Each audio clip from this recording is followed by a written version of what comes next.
LeBron James and the Lakers took a commanding 2-0 series lead over the Rockets on Tuesday. James has looked like the king against the Rockets so far in this series. He's recorded a double-double in Game 1, scored 28 in Game 2 to help propel the Lakers to that 2-0 series lead. This is the 25th time a LeBron James team has taken a 2-0 series lead. His team has won all 24 previous series. We now have Kenny the Jet Smith back with us. Are you encouraged by the Lakers or discouraged by the Rockets, Kenny?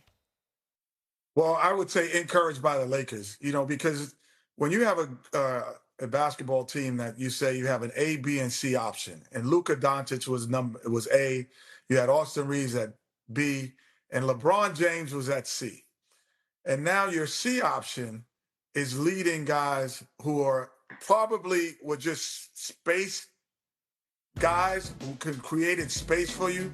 Luke Kennard, Marcus Smart, and DeAndre Ayton have really played exceptionally well, while the C option is leading us. And I will say this, you talked about me being blasphemous earlier about talking about the Knicks, but LeBron James has moved a slight bit closer to the legacy of Michael Jordan in my mind, because this is incredible that a guy who's 41 years old is leading a team this way.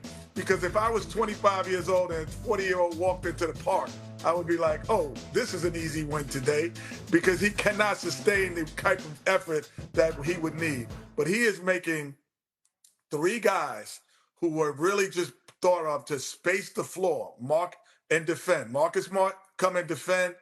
Luke Kennard space the floor.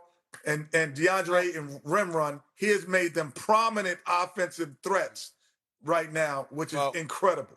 We're running out of time, Kenny. I'll say this to you. Shockingly, I'm glad you're sitting down. I agree with you.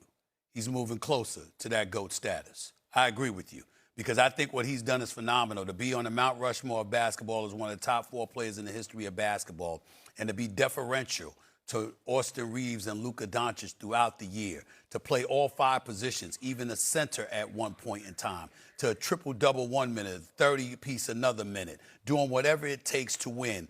You can't say enough about LeBron James. He's been absolutely phenomenal.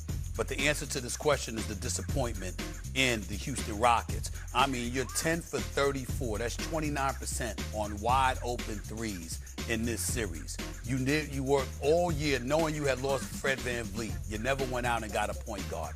You got Kevin Durant having nothing for you in the second half. This ain't chopped liver. This is KD Trey. This is one of the greatest snipers in the history of basketball. What the hell is going on? So you're looking at the Houston Rockets right now, coached by the great Ime Udoka, who's being out-coached by J.J. Redick at this particular moment in time, because J.J. Redick is finding switches and solutions and stuff like that and making adjustments, and Houston seems ill-equipped to do anything. What is Reed Shepherd, one of your best shooters, doing on the bench, even though he's not a great point guard? What is he doing on the bench for a chunk of time instead when you need shooters out there? There's a lot of questions about Houston right now. They're not looking good. They're not looking impressive. And if the Houston Rockets lose... It was a good official who made a bad call.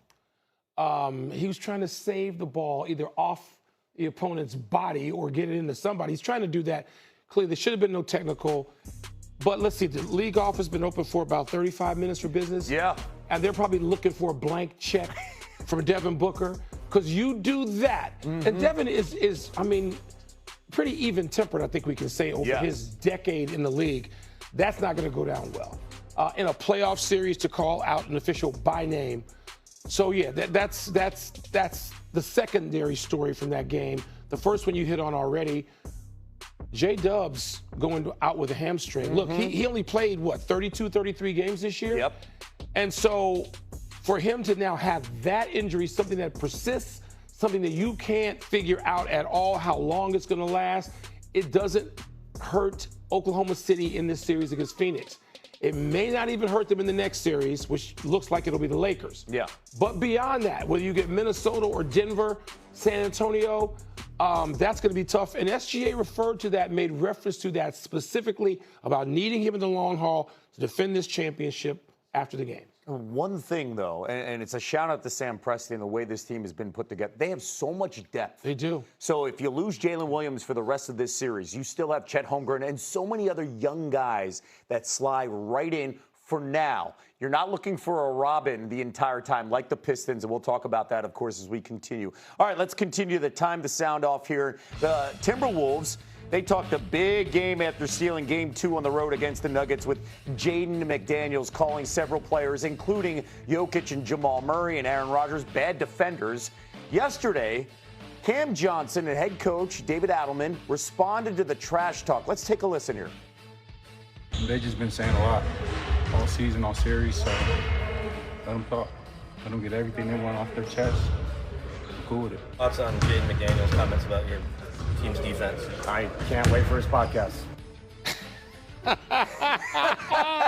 that was well played there, by the way. Yes. But did McDaniels wake up a sleeping giant? And a backstory here real quick, too.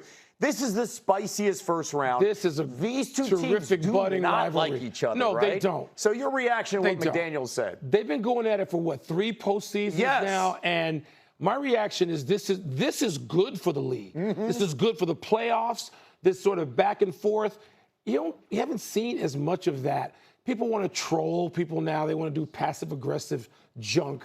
I'm old enough to have seen real rivalries where guys went after one another, starting with head coaches. Yes. In the 80s and 90s and in the aughts. This harkens back to that. Glad to see it. Yep. Glad to see more of this series. People may not think, when we sit here in New York City, Kevin, of Denver and Minnesota being big rivals. They are that. It's one of the best rivalries in the NBA right now. Can't wait. And I can't wait to see how Jokic handles it, as well as Murray, because they've been called out after just 2 points in the fourth quarter. Speaking of calling out, C.J. McCollum took over the Garden in Game 2 when he led the Hawks on a fourth quarter comeback to stun the Knicks and tie that series. Here's Onyeka Okongwu on his teammates' performance. Happy for him. He shut that Knicks crowd up. And, he's going to do the same thing tomorrow night here. About going after Jalen Brunson one-on-one, and CJ is one of those wily veterans. He understands. He knew exactly what he was doing. Yes, your reaction to what Okongwu just said. C.J. McCollum is a leader. It's amazing. He's in Washington in basketball purgatory. Yes. Right? Yep. And I may not be able to go home having said that, but it's true. CJ is bailed out. He's saved. He goes to Atlanta, a place with so many young players that need to be led by somebody who can also still play. And CJ can do both those things. He knew what he was doing when he's in New York. He's not a villain. The line about having a wife and 2 kids was brilliant. Yep. And he just sort of laid it back in the lap of the Knicks and Knicks fans in Madison Square Garden. When they get back, for Game 5, we will hear more about that. But CJ McCollum knows exactly what he's doing. It's up to the Knicks now to figure out how to keep him from getting in the lane like that, getting past Jalen Brunson. Having 32 points would have been 34 if he hits those 2 free throws. Yeah. That's very real. And that's more than just leadership. That is still playing at a level that maybe people thought CJ couldn't play anymore. He is. They have wings. The Hawks like to run here. When you look at the Knicks, and you look specifically, you have Cat, you got Brunson. Who has to step up to help Jalen Brunson for the Knicks to get back into this? And again, when I say get back, we know it's 1-1. It's for the fan base to feel really good about potentially Series 2 and Series 3 for a deep run. Anunoby and Bridges are going to have, defensively, you guys can't help shut off some of this. Those are 2 spectacular individual defenders.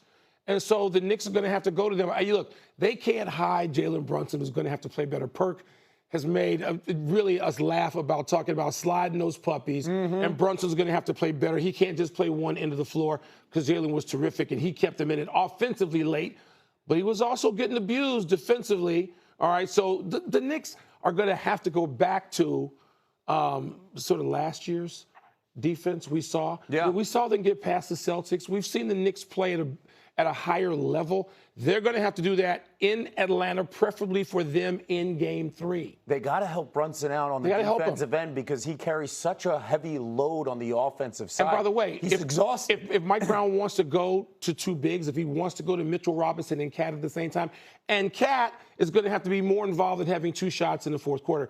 So there's a number of things that we're mentioning here, Kevin. all of them seem addressable. None of them seem, like problems that the Knicks can't solve quickly, like tonight.